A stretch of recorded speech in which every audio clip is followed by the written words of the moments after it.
tema de esta predicación: Jesucristo, el reconcilio con Dios. Jesucristo, el reconcilio con Dios. El apóstol Pablo escribe esta carta a los colosenses. El contexto de la epístola es de que se habían levantado falsos maestros, falsos ministros, estaban entrando a la iglesia en Colosa y estaban quitando a Jesucristo, le estaban quitando ese lugar importante, y ellos decían que tenían que agregarse algo más además de Cristo Jesús. Y encontramos en el pasaje que hemos leído, encontramos una declaración en la cual Dios nos habla que es Jesucristo el único que puede reconciliar al hombre con Dios. Esto es muy importante. A veces se habla acerca de corredentores. Un corredentor es aquella persona que ocupa el mismo lugar de Cristo. Entonces encontramos que la Biblia nos revela que el único que puede reconciliar al hombre, al ser humano con Dios, es Cristo Jesús. Hay palabras claves importantes dentro de la salvación que son sumamente importantes. Entre ellas está la reconciliación, que con la ayuda de Dios vamos a ver. Quiero darle un poquito de introducción y contexto al versículo que hemos leído. Encontramos 5 palabras claves profundas dentro del tema de la salvación. Número 1, a los que anotan, la justificación. La justificación, hermanos, es un acto importante de Cristo para con nosotros los que hemos creído. Y la justificación, a los que anotan, la justificación es un acto por el cual Dios declara sin culpa o inocente a un pecador que se arrepiente. ¿Escuchó eso? La justificación es el acto por el cual Dios declara sin culpa o inocente a un pecador que se arrepiente. Dice Romanos 5:1: justificados pues por la fe, tenemos paz para con Dios por medio de nuestro Señor Jesucristo. La justificación, cuando vamos nosotros a Cristo y le entregamos nuestra vida, Él nos justifica, y ahora los hijos de Dios estamos sin culpa delante de Dios, no por nuestros méritos, sino por los de Cristo Jesús. La segunda palabra es la redención. La palabra redención significa el pago que hizo Cristo en la cruz, y con la que pagó fue con su sangre para liberarnos de la esclavitud del pecado. A los que anotan, la redención es el pago que hizo Cristo en la cruz, y con la que pagó fue con su sangre para liberarnos de la esclavitud del pecado. Esto es muy importante entenderlo. Si usted le ha entregado su vida a Cristo, esta es la posición que tiene ahora delante de Dios. Es a través de Cristo toda la obra de la salvación.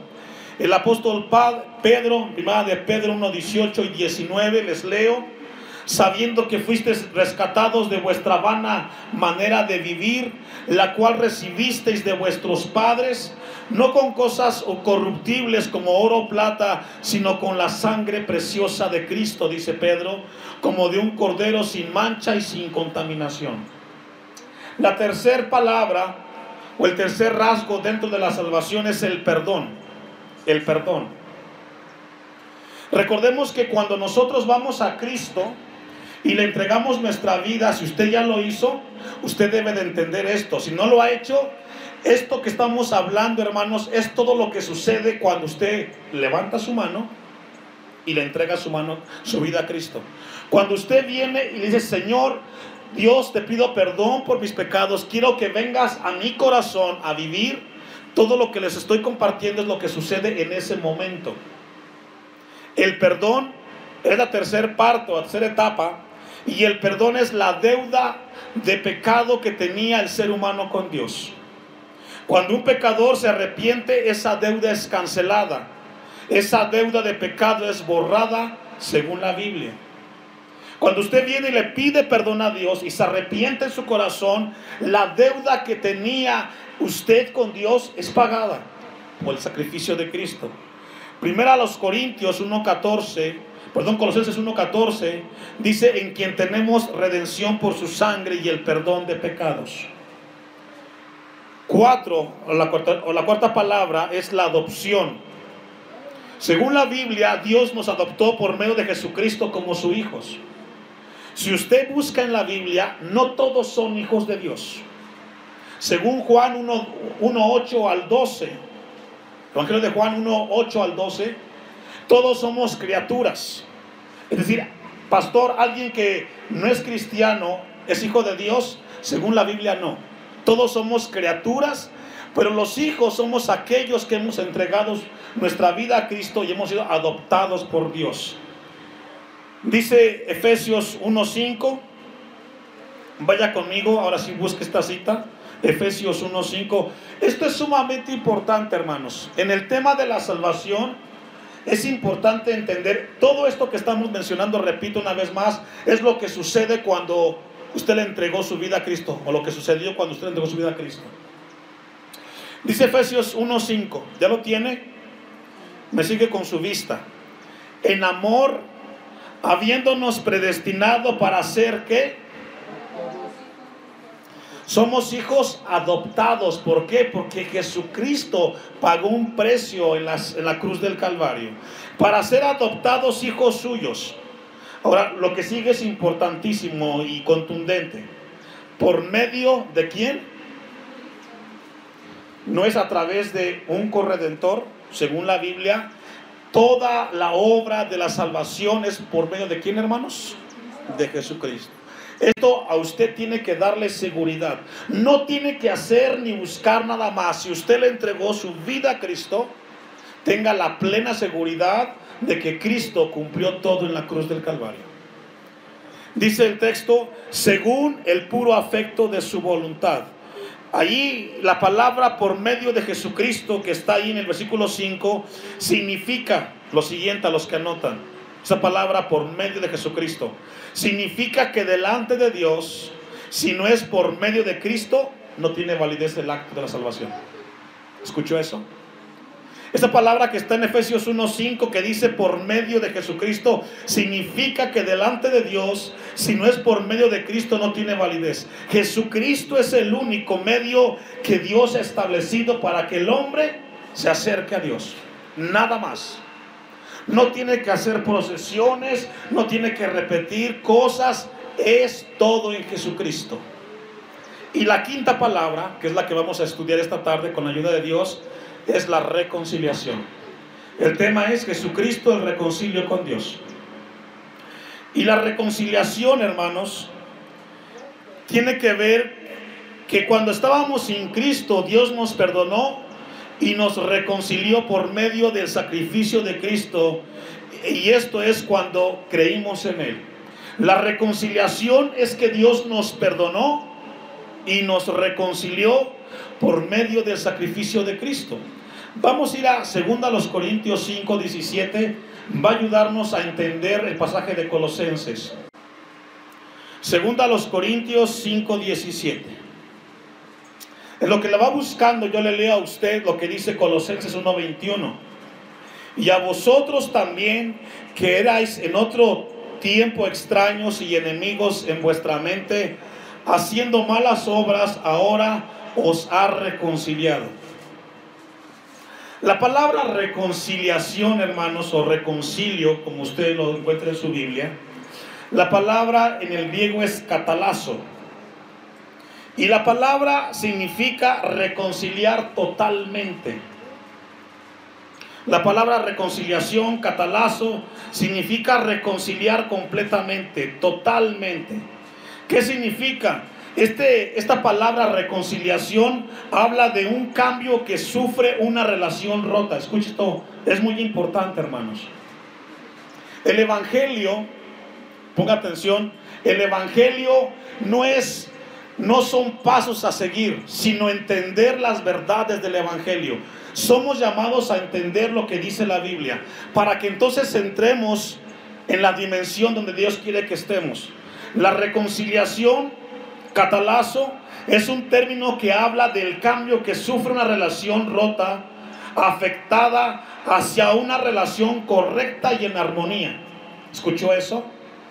La palabra reconciliación habla de que es un término en el cual una relación fue afectada, fue rota por alguna razón, pero que ahora es completamente restaurada y está en armonía. También la palabra reconciliación expresa que ahora nosotros volvemos al lugar de amistad con Dios. Cuando somos reconciliados con Dios, volvemos a ese lugar de comunión, de armonía.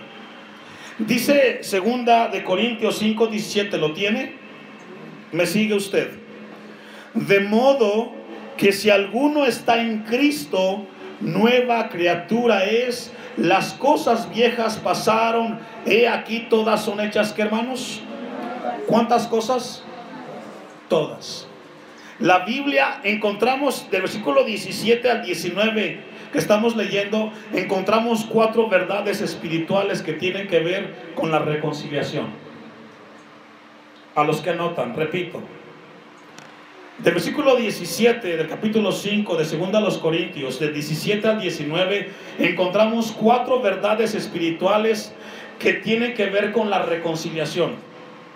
Número 1. Cuando alguien es reconciliado con Dios, sí o sí sufre una transformación en su vida. ¿Escuchó esto? Cuando alguien le entrega su vida a Cristo y es reconciliado con Dios, su vida sufre un cambio. Hay un cambio sí o sí. Si alguien viene y me dice: pastor, yo le he entregado mi vida a Cristo, usted debió experimentar en su vida un cambio en todas sus áreas. Dice la Escritura: de modo que si usted o yo está en Cristo, nueva criatura es. Habla de un cambio total. Habla de un cambio en todas sus áreas. Dice: las cosas viejas pasaron, he aquí todas son hechas, ¿qué dice, hermanos? Nuevas. La primer verdad en la reconciliación es de que el que le entrega su vida a Cristo debió a cambiar su vida. Es inconcebible que personas que tienen tiempo en el Evangelio sigan siendo las mismas, tengan teniendo los mismos problemas de siempre. Hay quien dice: pero pastor, es de que a mí me cuesta esta área, me cuesta en esta otra área. Si usted le entregó su vida a Cristo, Dios hizo una obra extraordinaria en su vida y usted debe de haber cambiado. Ahora, si no ha cambiado, esta tarde Dios le dice a usted, si no le ha entregado su vida, o si no hay ningún cambio, ¿qué está pasando? La segunda verdad espiritual que encontramos, y está en el versículo 18 de 2 a los Corintios 5, es que la reconciliación es posible y únicamente a través de Cristo. Dice 2 a los Corintios 5:18, y todo esto, esa palabra que está ahí, y todo esto se refiere a las cosas nuevas de la nueva creación de Dios. Y todo esto proviene de Dios, quien nos reconcilió, ¿con quién, hermanos? Consigo mismo por Cristo, y nos dio el ministerio de la reconciliación. Lo que la Biblia dice aquí es de que la reconciliación es posible solamente a través de Cristo. La tercera verdad es que a todos los que Dios nos ha reconciliado, se nos encargó el ministerio de la reconciliación.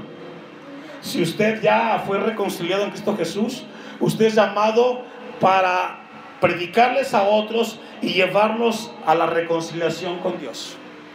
Es decir, si ya Dios lo salvó, usted tiene de parte de Dios la responsabilidad. Si su suegra, si su nuera, si su yerno, qué sé yo, el compadre no es cristiano, usted es llamado a que él venga a Cristo. ¿Cómo? Predicándole. Una es hablándole, y otra es dando testimonio. Porque imagínense, si yo voy a invitar al compadre que no es cristiano a que venga al templo y yo ni siquiera soy salvo, entonces ¿para qué lo invito a vivir lo que yo no he vivido? La tercera verdad, vamos a Efesios 1:3, a ver aquí un pasaje. Vaya conmigo, Efesios 1:3. Entonces la tercera verdad es de que a todos los que Dios nos ha reconciliado, nos ha dado el ministerio de la reconciliación. ¿Qué es un ministerio? Es un servicio. Efesios 1:3. Bendito sea el Dios y Padre de nuestro Señor Jesucristo, que nos bendijo con toda bendición espiritual en los lugares celestiales en Cristo, según nos escogió en Él antes de la fundación del mundo, para que fuésemos santos y sin mancha delante de Él. En amor, habiéndonos predestinado para ser adoptados hijos suyos por medio de Jesucristo, según el puro afecto de su voluntad, para la alabanza de la gloria de su gracia, con la cual nos hizo aceptos en el amado, en quien tenemos, ¿qué tenemos? Redención por su sangre y el perdón de pecados según las riquezas de su gracia. Eso es todo gracias a Cristo Jesús. Y la cuarta verdad que encontramos y que está en 2 a los Corintios 5, 18 y 19, es de que el mensaje debe de ser predicado sin ninguna barrera y tiene que ser abierto para todos. La cuarta verdad es que el mensaje debe de ser predicado sin ninguna barrera, sino abierta, y tiene que ser abierta para todos. Dice versículo 19 que Dios estaba en Cristo reconciliando consigo ¿a cuántos? Al mundo. Al mundo. Es decir, la reconciliación del hombre con Dios no es exclusiva de un grupo.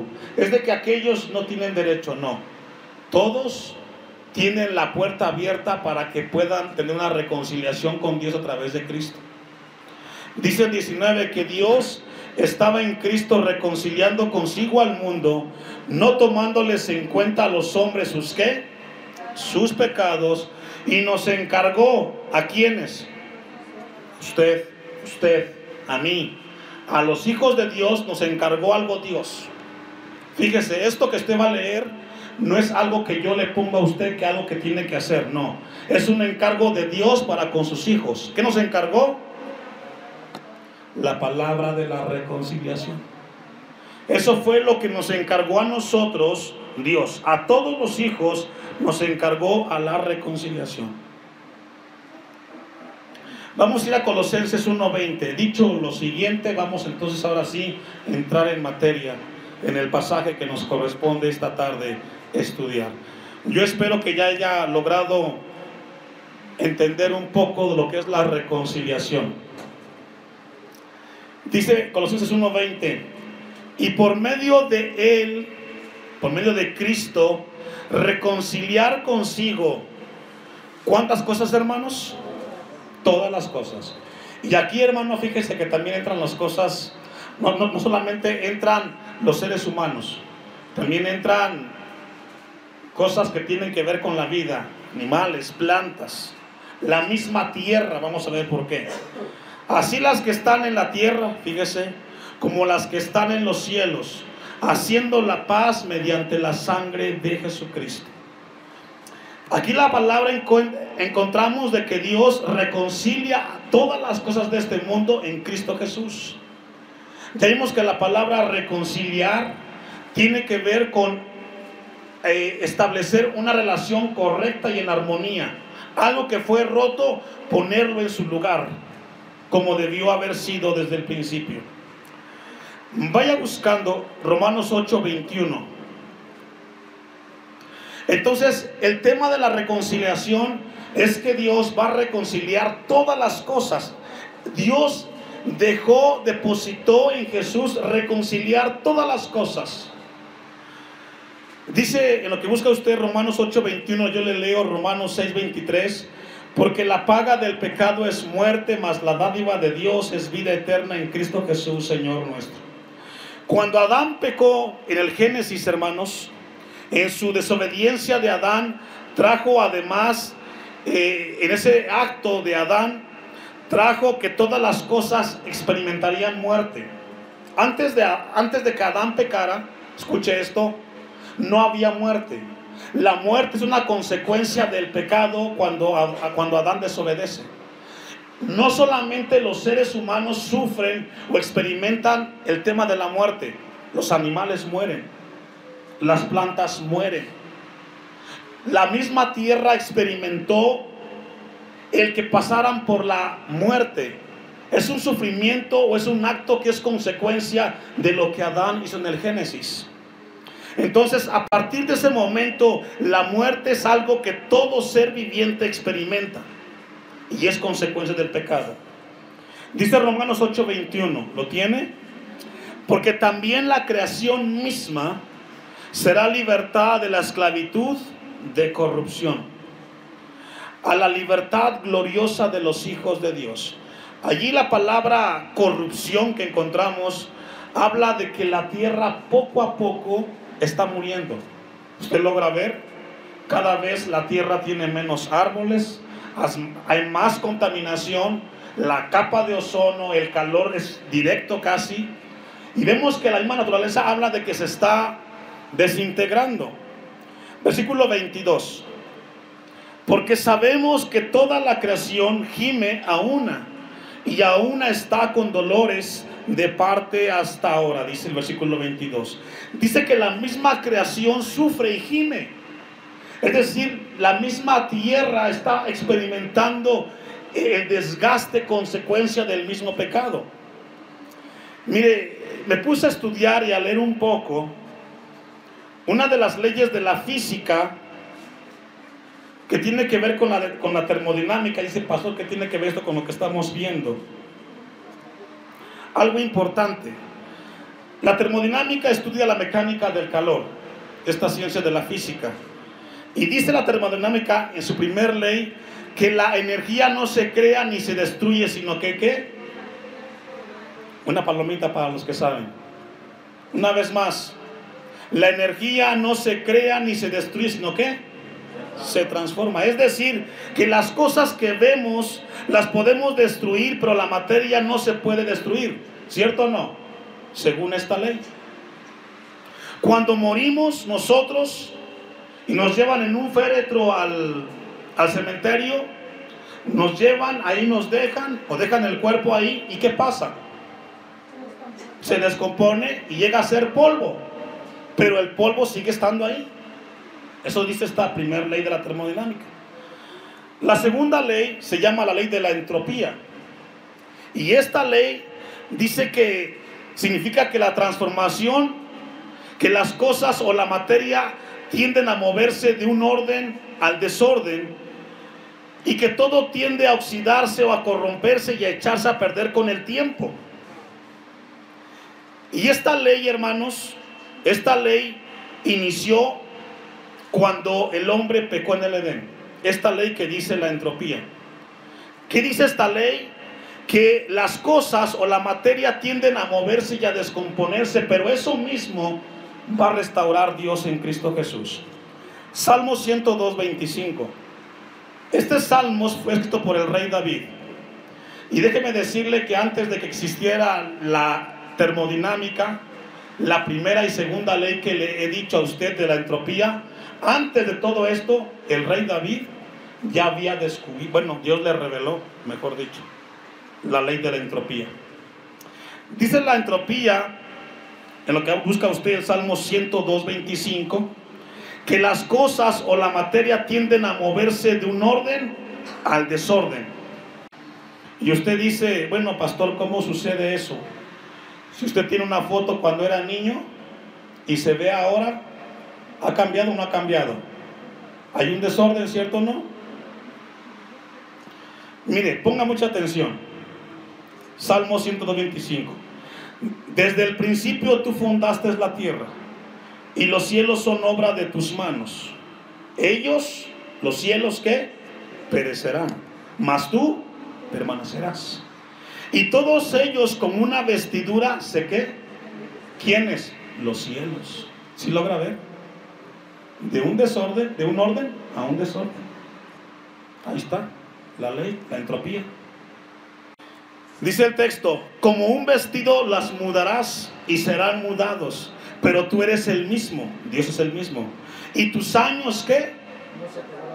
¿Quién se acabará? Los cielos, usted, yo, todos, pero Dios no. 28. Los hijos de tus siervos habitarán seguros, y su descendencia será establecida delante de ti. Mire, algo extraordinario, hermanos. La reconciliación con Dios tiene trascendencia eterna. Llegará el momento que hoy vamos a experimentar la muerte nosotros. Todos vamos a morir en algún momento, pero tenemos la esperanza de que todos vamos a sufrir ese cambio para que Dios sea glorificado. Vamos a ver una cita más y ahí lo voy a dejar. Apocalipsis 21:1. Según la ley de la termodinámica, dice que la materia no muere, sino que se transforma. La Biblia establece de que Dios va a crear algo nuevo y algo mejor en la reconciliación. ¿Ya lo tiene? Apocalipsis 21. Vi un cielo nuevo y una tierra ¿qué?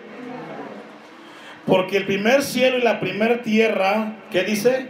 Pasaron y el mar ya no existía más. Hasta este texto que estamos leyendo se acabó la ley de la termodinámica. Hasta ahí. La Biblia establece un cielo nuevo y una tierra nueva.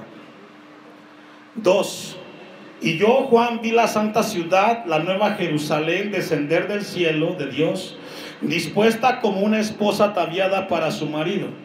Y oí una gran voz del cielo que decía: he aquí el tabernáculo de Dios con los hombres, y Él morará con ellos, y ellos serán su pueblo, y Dios mismo estará con ellos como su Dios.